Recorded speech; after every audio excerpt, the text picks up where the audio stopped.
Don't let it happen. It depends on you. Welcome back to another reading of George Orwell's 1984. We're at the end of the novel, chapter 6 of part 3. There's an appendix at the end which I will be reading as well. But for all intents and purposes, the novel is over today. And I did want to remind you, if you haven't read any indication of it on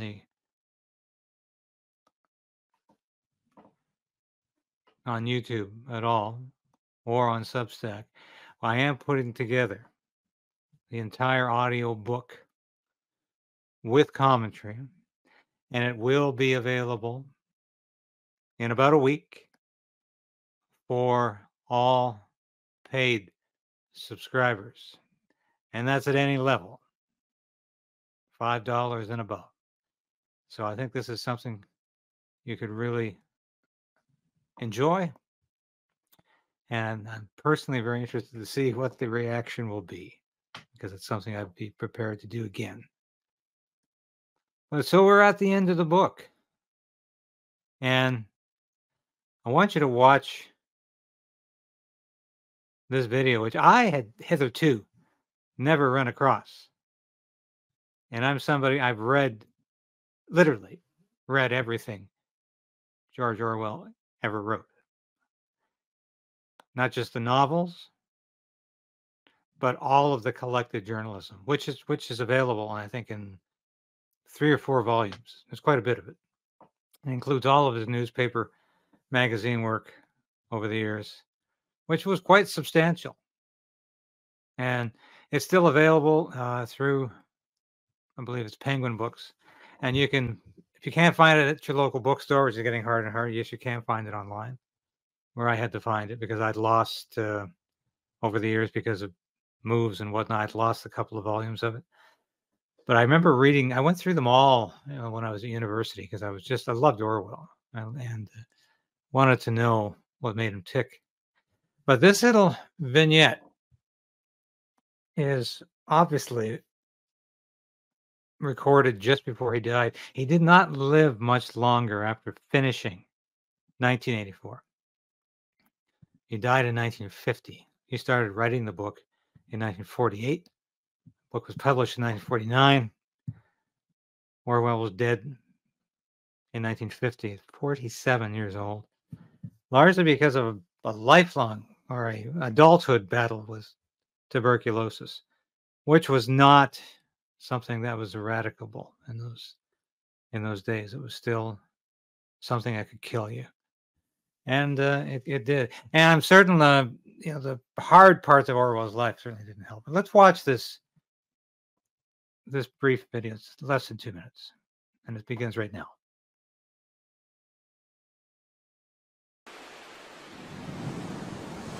1984 is, I believe, a quite terrifying masterpiece. So terrifying, in fact, I don't think I should like to read another like it.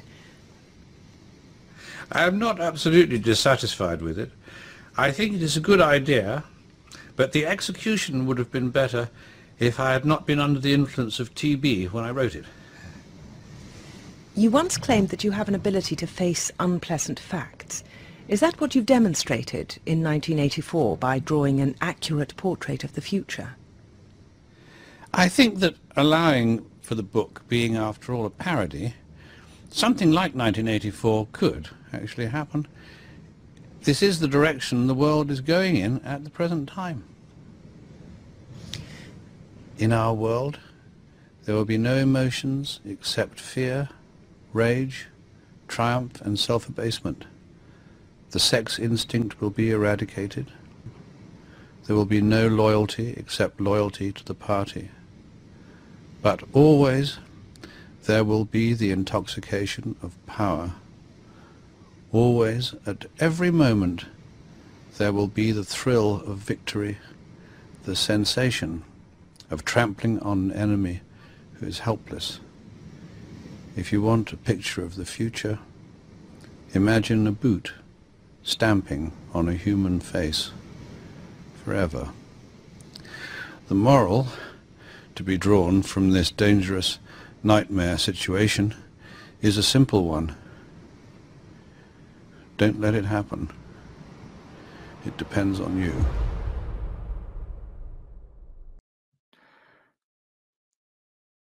Now, I've rarely ever heard Orwell speak, and he had the voice and the accent of one who went through the English public school system, and he was an Etonian.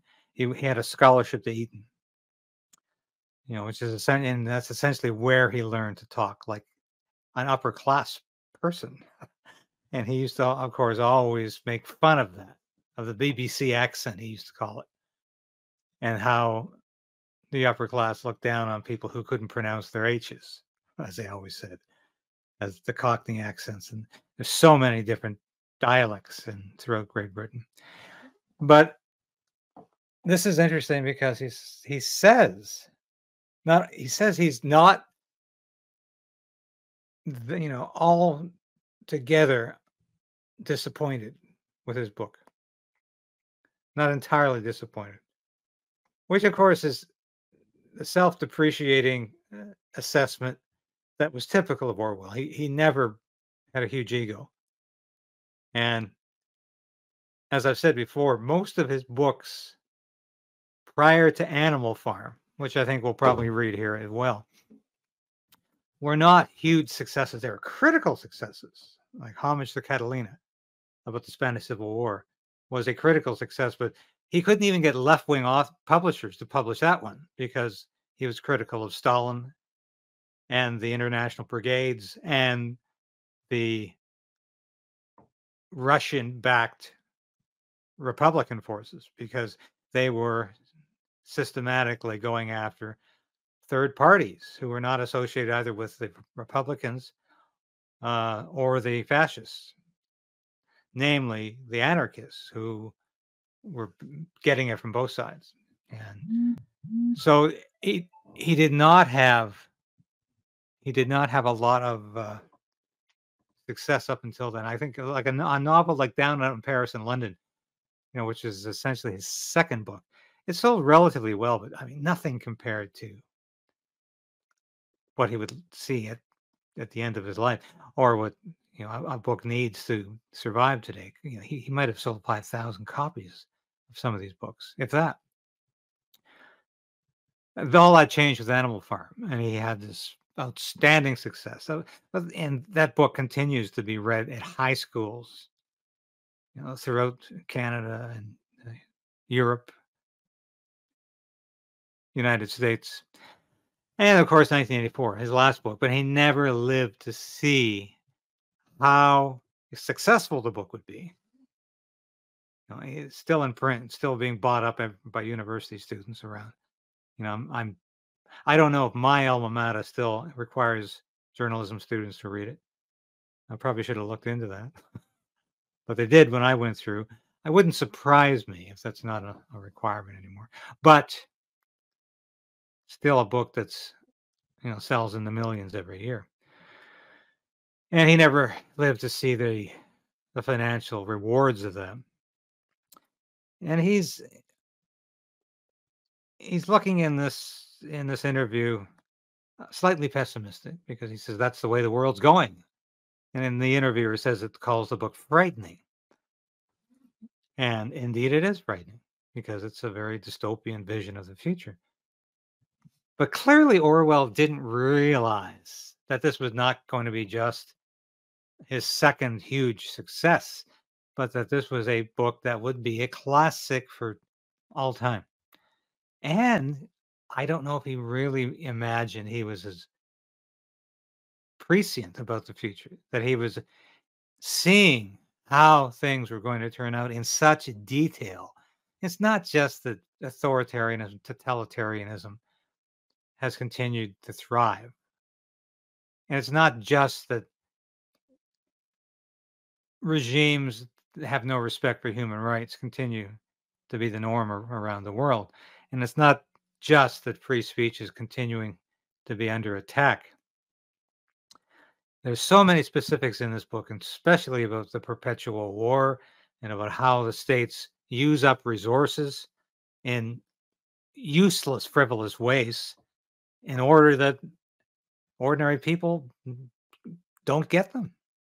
And socialist regimes are just as apt to do this as capitalist regimes. And Orwell could see this coming. So the book is incredibly enlightening. And as I've said over and over again, it's almost like a text that seems to become illuminated when the time period it's speaking of has come to pass. And it's almost biblical in that essence. Orwell would have eschewed any such description.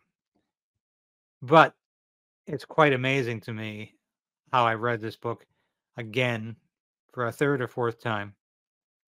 And it was an entirely new book to me because of elements in the book that weren't relevant 10 or 15 years ago. Certainly not 20 years ago, 25 years ago, but are today. We are living in 1984 in so many ways.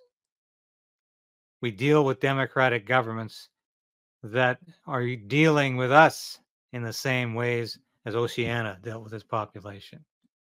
And how democratic are we? How much free speech do we have anymore? And while I'm reading this book, the news is reflecting exactly what the book is talking about.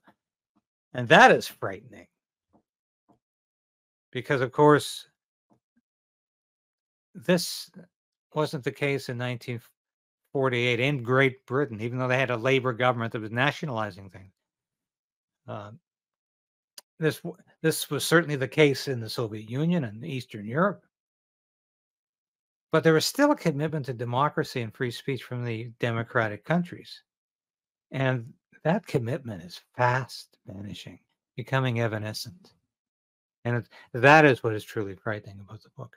But Orwell leaves this interview with a sense of optimism, saying, it's up to you.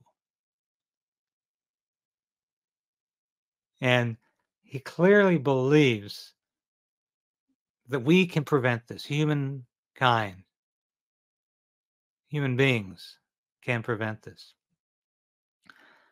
So it's a warning.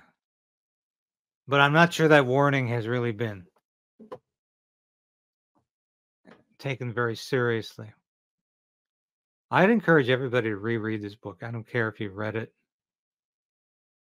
10 years ago.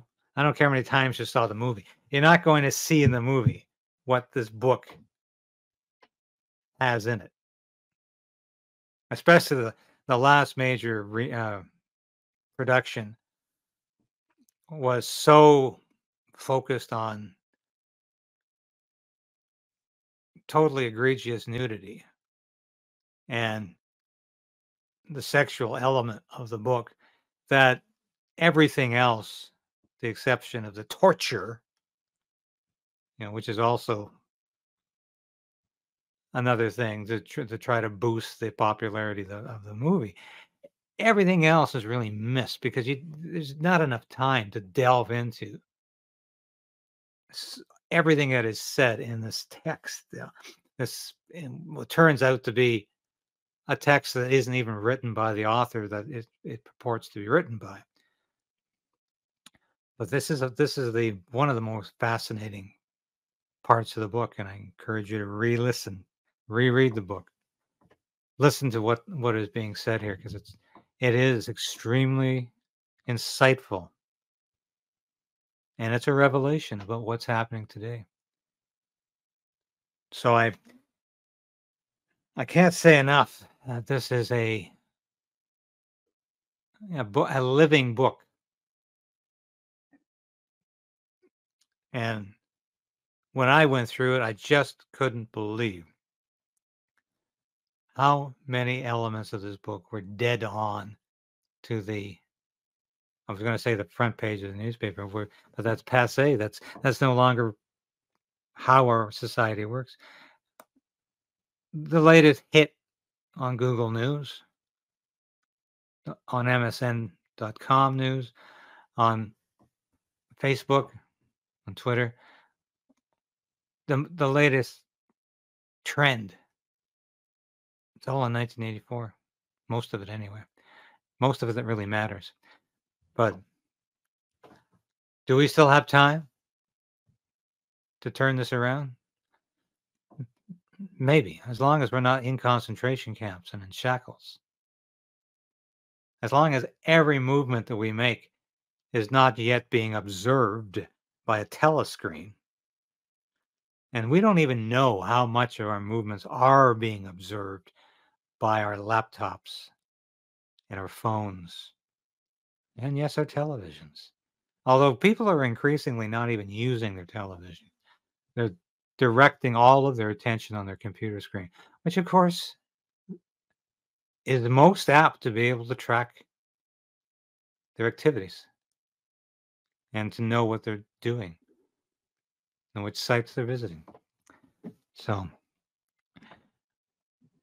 I will be back with the appendix on Newspeak, but we are going to read the final chapter of 1984. So thank you for your indulgence of listening, not only today, but throughout this journey. It has been a pleasure to be here for you and to read this book. And I hope you've gotten as much out of it as I have. And as we read this final chapter, of course, we're not anticipating a happy ending, but let's perhaps work towards a happy ending in our own lives and our own shattered democracy. Well, thank you again for being part of this experience. Thank you for listening to the end of this book. If there are any glitches along the way, my apologies. We will be doing this again. And if you really enjoyed this experience and you'd like to relive it in one package, we will be offering the entire audiobook to any Substack subscriber at the $5 level and above. I encourage you to do that. That will be available within a week. And I ask you to also please recommend any other ideas you might have for novels that you think are relevant and pertinent to the times we live in and you'd like to hear read in the same fashion as I've read this book. I think this was not only a valuable experience, but an invaluable one, and one I would like to repeat. I've already mentioned I will be reading Politics in the English Language. It's a short essay on what was yet to be called talking points, but which Orwell had already identified as a fundamental problem with political speech and speech writing, in that it was simply a string of words that had become meaningless. And that's exactly what we deal with politicians today. We will be probably getting to Animal Farm coming up for air, which is one of Orwell's probably least known novels, but I've read it probably 6 times, and I have literally bought the book for other people. I enjoyed it so much and wanted them to experience the same happiness I did by reading it. I would welcome your suggestions, though. There are a lot of obscure books written prior to 1984 which describe a future dystopian society, not just Brave New World. Red Star comes to mind, but there are others apparently. I don't believe any of them are as inspired as 1984, but they might be worth having a look at. So I welcome your suggestion. I thank you for coming to the end of this with me, and thank you for your support for those of you who have done so and those of you who will do so. I thank you from the bottom of my heart. It means a great deal. This has been a labor of love, but it's nice to have that labor of love rewarded, as so many of you have done. And thank you for your comments about this exercise. And I welcome your comments about future endeavors, as always. So I will be doing the appendix tomorrow as a supplemental piece because it is in the book. But I wanted to end it today with the novel because it is a very sad ending. We're not quite sure whether or not Winston Smith is physically killed or dead in that last scene. whether he's imagining that bullet coming into his brain, whether the moment he loves Big Brother is synonymous with the death of his physical self or just the complete death of his intellectual, moral, and his soul itself. But there can be no sadder ending. He has collapsed. He is no more a man capable of thinking. And as Orwell said, though, it's up to us. Let's continue to fight back. And as I say on my broadcasts all the time, let's resolve to resist. And let's resolve to resist right now the censorship that this Trudeau government is pushing on everybody in Canada, and especially journalists and independent journalists specifically. Let's push back. Let's resolve to resist. Let's not let this happen to Canada while we still have the freedom to speak, to assemble, yes, and to breathe. Because as where there is life, there is indeed hope. Thank you for now. This has been David Krayden, and I'll be with you again soon. It depends on you.